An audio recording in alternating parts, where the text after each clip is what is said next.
C'est une démarche à saluer.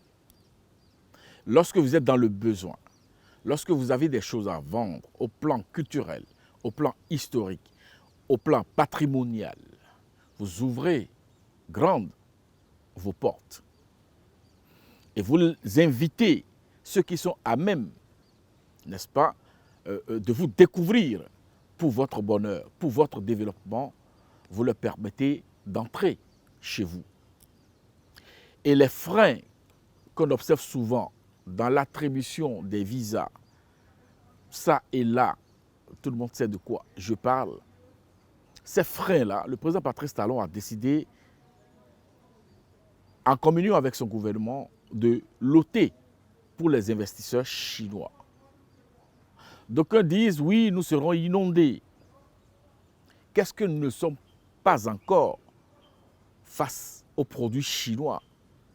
Qu'est-ce que nous ne sommes pas encore face à la technologie chinoise? Lorsque vous signez un accord ou des accords, je dirais plus exactement, lorsque vous actez 13 accords dans une nation comme celle chinoise, où la technologie est de pointe, où la santé trouve des solutions à travers leur savoir-faire, où le problème de numérique a des solutions quant à la formation, quant à la disponibilité de la technologie.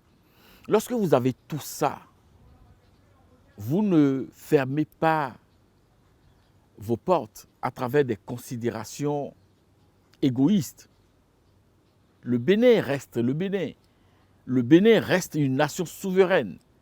Mais il se trouve que pour se développer, le Bénin ne peut pas vivre en autarcie. Pour se développer, le Bénin se doit de capter des technologies, de capter des investissements, au fin de pouvoir procéder à des transformations sur place des matières premières dont nous disposons. Et le projet gigantesque de Golo Djibé, à travers la zone industrielle, a besoin d'être porté, a besoin d'être connu, a besoin d'entrer dans une phase autre que celle expérimentale et d'enclencher son élan véritable. C'est à cela qu'a pensé le président Patrice Talon en ouvrant grandes les portes du Bénin aux investisseurs, qui ne vous échappe pas non plus que, ce faisant, c'est l'économie locale qui sera boostée parce que ces investisseurs vont sortir de l'argent pour aller sur le marché béninois. Et ça n'est pas rien.